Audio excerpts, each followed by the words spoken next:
Y estamos en los días finales antes de las PASO, mucha incertidumbre respecto de esto, ¿no? Vamos a hablar con José Simonela. ¿Cómo estás, José? Hola, hola. Gracias por venir. Buenas noches, un gusto. Bueno, casi 600 decimos, aunque aquí en Córdoba siempre hay un poco más, digamos, en el interior, la cotización es más alta que en Buenos Aires, ¿no? Así es, la incertidumbre que, como bien decías, que genera el proceso electoral y la gente decidida a dolarizar cartera, no solamente la gente, sino muchas empresas que no consiguen comprar dólar oficial, digamos, a los efectos de poder importar para cubrirse frente a la posibilidad de un salto devaluatorio después de las PASO, deciden dolarizar parte de sus tenencias. ¿Aún con este número?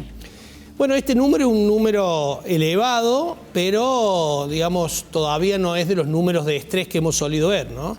Quedan varias cosas por saberse. Primero, el resultado de las PASOs y cómo lo va a leer el mercado. Pero después queda por leerse la letra chica del acuerdo con el Fondo Monetario Internacional, donde daría toda la impresión de que el Fondo Monetario Internacional le va a pedir o un salto devaluatorio o al menos que aumente la velocidad con que devalúan todos los días en esto que se llama crowding peg, pero que en realidad quiere decir mini devaluaciones diarias. A punto tal que desde que se firmó el acuerdo hasta ahora, la velocidad con que el Banco Central devalúa el dólar oficial, que es discrecional, que lo hace todos los días un poquito, se ha acelerado.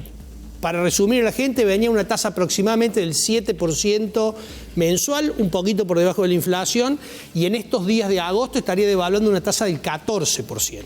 Así que da la impresión de que en la letra chica, esta que no nos han dado a conocer todavía, y creo que no es casualidad, es que es por el proceso electoral, va a haber algunas noticias que no le van a gustar mucho al mercado. Para eso se están dolarizando algunos en el mercado financiero con dólar libre y legal, y otros que no pueden hacerlo ahí van al blue. Lo cierto es que el único dólar que está interviniendo el Banco Central, el gobierno, que es el dólar MEP, ese no aumentó nada hoy. Los otros dólares aumentaron casi un 4%, ¿no? José, ¿qué puede ser peor para el mercado? Y que tiene que ver justamente con el dólar y otros rendimientos. ¿Que le vaya bien a Massa o que le vaya muy mal a Massa? Bueno, yo creo que ninguna de esas dos opciones son buenas, digamos. Que le vaya muy bien o que le vaya muy mal, me parece que el mercado se va a poner un poco nervioso. Si le va muy bien, porque puede continuar un gobierno que hasta ahora no le ha podido dar soluciones a los problemas macroeconómicos que tiene la economía y que se ha, empecinado en, por ejemplo, no generar una devaluación del dólar oficial que dificulta las exportaciones y alienta las importaciones.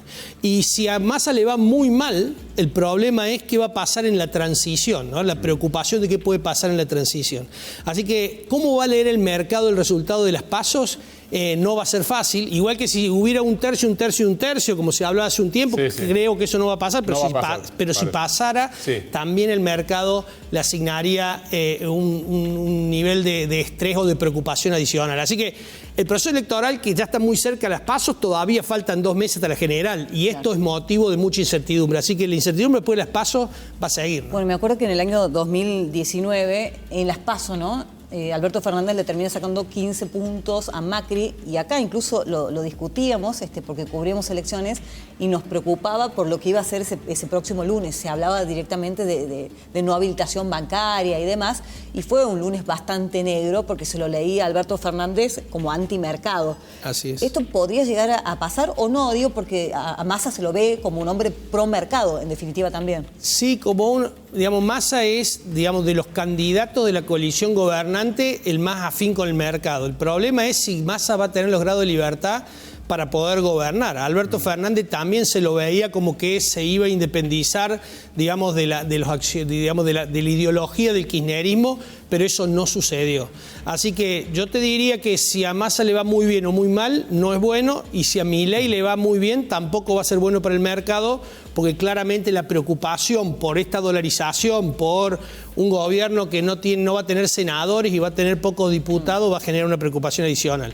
Hay que estar muy atento al resultado de las PASOs y fundamentalmente a cómo lo lee el mercado el lunes. Puede pasar que el dólar se tranquilice, o el dólar se inquiete y también los mercados, el resto de los activos financieros, bonos y acciones, tengan algún tipo de repercusión, ¿no? Para cerrar, José, estos números y que pueden seguir subiendo durante la semana, ¿tiene traslado de los precios de manera inmediata? Seguro que tienen traslado de los precios, ya lo va a tener, aunque el dólar se tranquilice e incluso pueda bajar un poquito.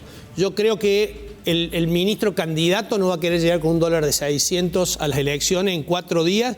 Va a seguir interviniendo fuerte en el mercado financiero como lo ha hecho con el dólar MEP de nuevo, que hoy no varió de precio. Y ahora autorizado por el fondo para hacerlo también. Y si no está autorizado por el fondo, por lo menos eso lo vamos a ver después de las pasos. Sí. Estos 4 días lo va a seguir haciendo. Y en el Blue me parece que algunas manos amigas van a participar para tratar de tranquilizar el dólar. No veo un candidato ministro que llegue con un dólar de 650 o de más. Entonces, digo, la verdad que 20 años. Ahora, esto ya pegó en las expectativas y ya pegó en la inflación con seguridad. Y la inflación de la ciudad de Buenos Aires, que se conoció del 7,3, le da un piso importante a la inflación de julio, pero la de agosto seguramente entre la carne y este dólar va a ser mucho más alta. Recordemos que el INDEC esta vez manipuló los números para que se conozca la inflación después de las PASO, pese a que siempre en los meses anteriores se hace en los primeros días. Y no solamente ese número, sino que el REM, el relevamiento de expectativa de mercado, que siempre se conoce los últimos días del mes, se lo va a conocer a mediados del mes siguiente. Claro, se anticipa siempre a la inflación. Y los precios justos, que el acuerdo termina justo después de las PASO, es decir, Tombolini va a tener que volver a negociar con las empresas un nuevo acuerdo de precio y había trascendido hace una semana atrás el pedido de Tombolini hacia las empresas de alimentación para que no subieran los precios hasta después de las elecciones. Te doy a elegir. ¿Qué tan grave es esta situación? ¿Grave, muy grave o no tan grave? Yo creo que es grave y que puede ser muy grave si el mercado leyera con preocupación el resultado, se podría transformar en muy grave porque además estamos enfrentando un problema cambiario sin reservas.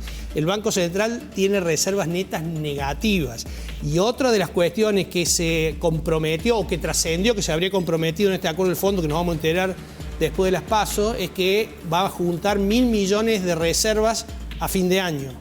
1.000 millones de reservas tiene que juntar, tiene 9.000 para atrás, quiere decir que tiene que juntar 10.000 millones de dólares en estos meses, cuando en realidad en el segundo semestre históricamente son meses donde no juntamos reservas porque no hay cosecha gruesa. Por lo general son meses donde se pierden reservas. Así que el desafío que tenemos es muy grande.